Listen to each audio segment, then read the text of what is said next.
On this edition of HCC, we take a look at some of the programs that are taking students beyond the classroom. I'm Kaylin Denham. And I'm Lauren Quinlan, and this is HCC.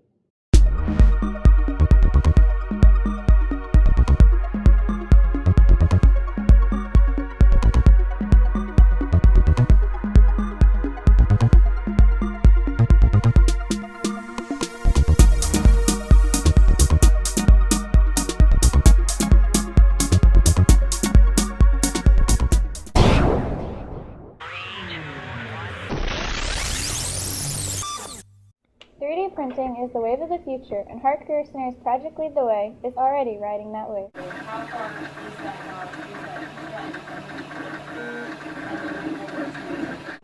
We got the 3D printer as part of the curriculum for Project Lead the Way.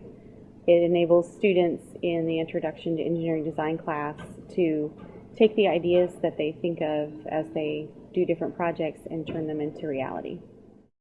The 3D printer allows students to design objects in 3 dimensions using specialized software. With the 3D printer, we've really built anything we wanted to. We have to build a lot of things according to our learning modules that we have on the computer, and then along with that, we can literally build anything we design.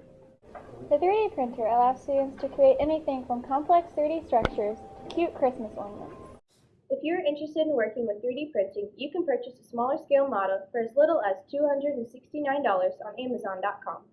While the engineering students are busy building the world, another group of students is working hard at making the world a more beautiful place. The Cosmetology department at the Hart Career Center is just over 40 years old, and they are still making the cut.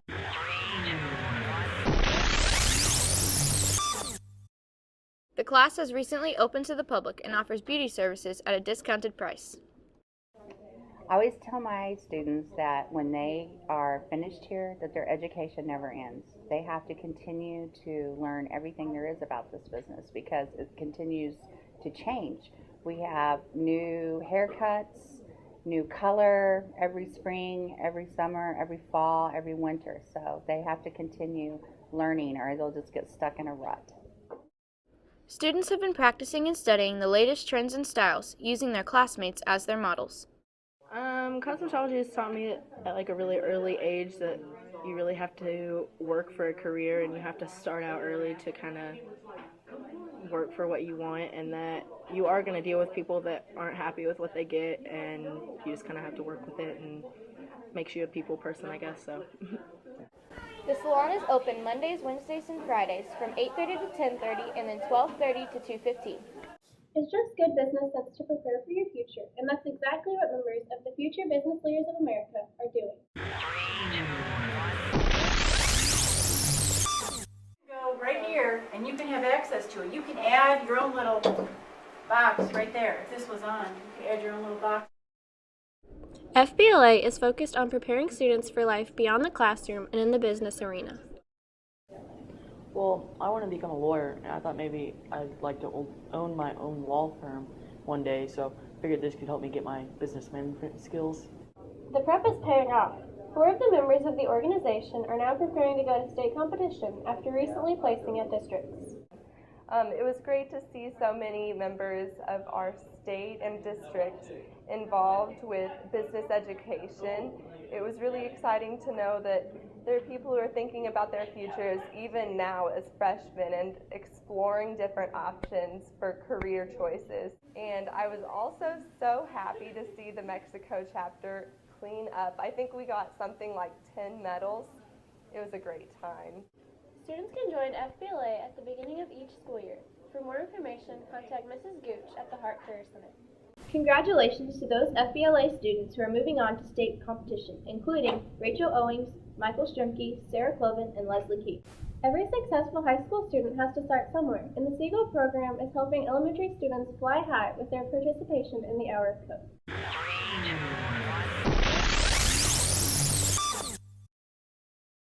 The Hour of Code is a national program designed to help kids gain computer experience.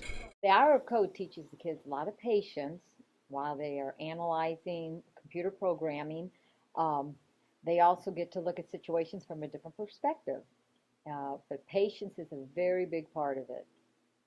I will do it again. It's a yearly thing because I think it gives the kids an opportunity to get a glimpse of what computer science programming is all about. That's as far as a career goes, it gives them an opportunity to see that. And the students weren't the only ones that enjoyed it. I like being able to take a break in the middle of the day and spend time with the kids because I know when I was in Seagull when I was younger it was my favorite. So it's good to be able to help out and make that experience as enjoyable for them as it was for me. Coding is one of the fastest career tracks out there, and if you are interested in working with coding, go to www.cord.org to see what coding is all about. And while virtual building using coding is just taking off, the old school building trade is still one of the prime markets for career paths. The Hart Career Center is all about building futures, and at the center of that goal is the Building Technology Department. Building for the future means contributing to the now, and the Building Tech program is doing just that by helping rebuild Mexico Parks and Recreation's tennis pavilion.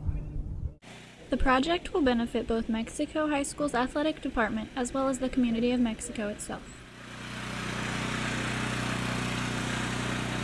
And it's kind of a joint venture between the school system because they need a place for tennis matches and competition, and then the Parks and Recreation Department just because they would like to desire to expand the tennis courts. And the pavilion is a really nice facility that is large enough that you can probably seat 150, 250 people that want to watch the matches.